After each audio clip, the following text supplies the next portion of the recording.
This is a little bit of a curveball question. It's a little bit like a quadratic simultaneous equation because we've got a quadratic and we've got a linear function, but overall we're trying to just get z in terms of x.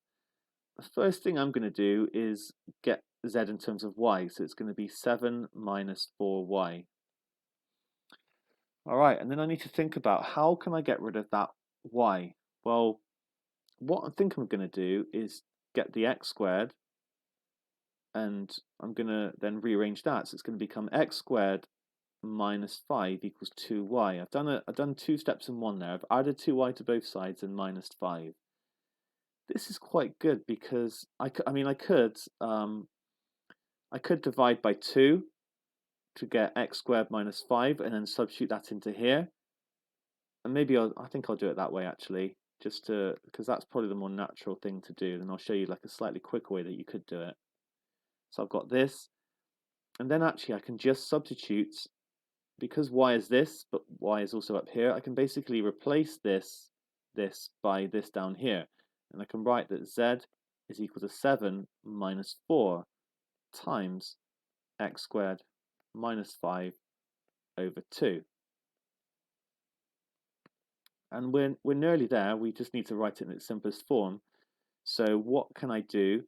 I can actually multiply through by this 4, and it will become this.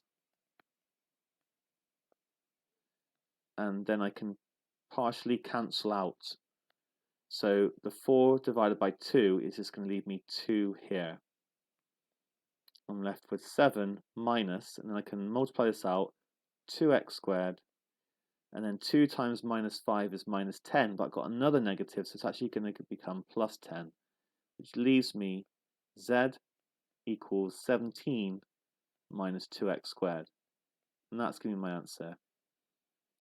I did talk about another way of doing it.